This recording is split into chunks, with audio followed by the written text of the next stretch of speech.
শুভেচ্ছা অভিনন্দন সবাইকে। আশা করি সবাই ভালো আছেন। এই পুজোর সময় আমি একটা নতুন রান্না করার চেষ্টা করছি। যদি ভালো লাগে আপনাদের চ্যানেলটাকে সাবস্ক্রাইব করবেন, সবাই দেখবেন, ভালোভাবে এইরকমভাবে একবার রান্না করে খেয়ে দেখবেন। আচ্ছা, আজকের আমি রান্না করছি চিলি প্রন। তার জন্য লাগছে চিংড়ি মাছ, বাগদা চিংড়ি আছে আমার 350 গ্রাম।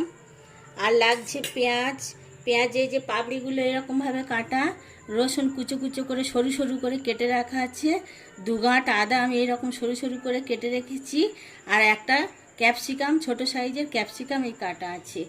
আর লাগছে 2 চামচ মতো ময়দা দেব, আর লাগছে কর্নফ্লাওয়ার, একটু মরিচ গুঁড়ো, একটা ডিম, আর নুন, আর tomato sauce, chilli sauce, soya sauce.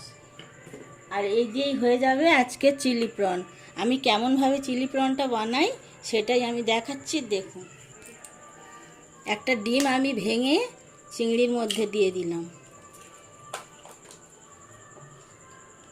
পরিমাণ মতো নুন দিয়ে দিচ্ছি, কর্নফ্লাওয়ার 1 চামচ, 2 চামচ কর্নফ্লাওয়ার, 1 চামচ, 2 চামচ ময়দা দিলাম। এবার এই মিশ্রণটা আমি মাখাবো।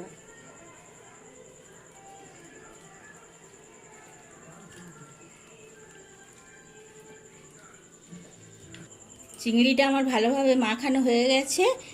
এবার আমি কড়াইতে সাদা তেল দিয়ে দিচ্ছি। রান্নাটা আমি সাদা তেলেই করব।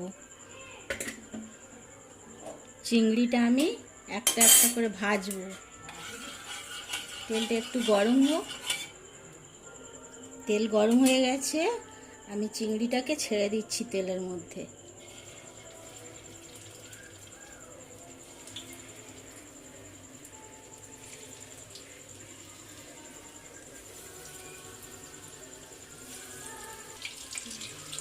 এইরকমভাবে আমি সব চিংড়িগুলো উল্টে পাল্টে ভালো করে ভেজে নেব আগে, তারপরে রান্নায় আসছি। চিংড়িগুলো ভাজা হয়ে গেছে, আমি তুলে নিচ্ছি কড়াই থেকে। চিংড়িগুলো সব ভাজা হয়ে গেছে। এই তেলের মধ্যেই আমি এইগুলো ভেজে নিচ্ছি। প্রথমে রসুন কুচি দিলাম। রসুন কুচিটা একটু লাল লাল হয়ে গেলে পেঁয়াজগুলো দেব। পেঁয়াজগুলো দিচ্ছি।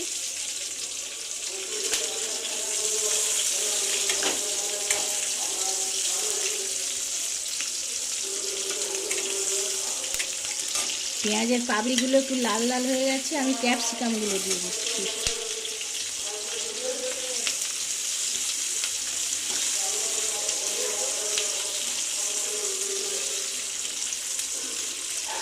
এবারে আমি আদা কুচিগুলো দিয়ে দিলাম। এই সবগুলো এবার আমি একটু ভালোভাবে ভেজে নেব। এগুলো ততক্ষণ একটু ভাজা ভাজা হোক, ততক্ষণ আমি এই কাজটা করে নিচ্ছি। একটা বাটির মধ্যে আমি এই টমেটো সস 2 চামচ মতো, সয়া সস একটু, চিলি সস 2 চামচ মতো, আর মরিচ গুঁড়ো 1 চামচ। ঝালটা যে যেমন খাবেন দেবেন, আমরা কম ঝাল খাই, একটু কম দিলাম। এটার একটা মিশ্রণ বানাচ্ছি। এই মিশ্রণটা বানিয়ে রাখলাম। এবারে ভাজাটা হচ্ছে, প্রায় হয়ে এসেছে, আর একটুখানি হলে হয়ে যায়। এই সবজিগুলো সব ভাজা হয়ে গেছে। এবার আমি এর মধ্যে পরিমাণ মতো একটু নুন দিয়ে দিলাম। এই রান্নাতে মিষ্টি দেয় না। এবার কেউ যদি একটু মিষ্টি খেতে ভালোবাসেন তাহলে 2 চামচ চিনি দিয়ে দেবেন, আমি আর দিলাম না। এগুলো ভাজা হয়ে গেছে। এর মধ্যে আমি চিংড়িগুলো ছেড়ে দিলাম। চিংড়ি মাখানোর যে জলটা ছিল, সেই জলটা আমি এর সঙ্গে দিয়ে দেব। বাটিতে আরেকটু জল দিয়ে আমি এটা দিয়ে দেব।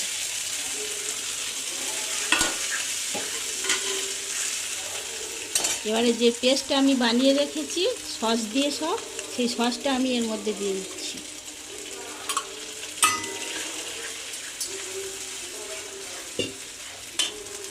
সস ধোয়া জলটাও আমি দিয়ে দিচ্ছি, দিয়ে একটু ফুটতে দেব। এমনিতেই সব সিদ্ধ হয়ে রয়েছে, অল্প একটু নাড়াচাড়া করে আমি পরে নামিয়ে নিচ্ছি। চিলি প্রন আমার রেডি হয়ে গেছে, আমি গ্যাসটা অফ করে দিলাম। এবার আমি নামিয়ে নিচ্ছি।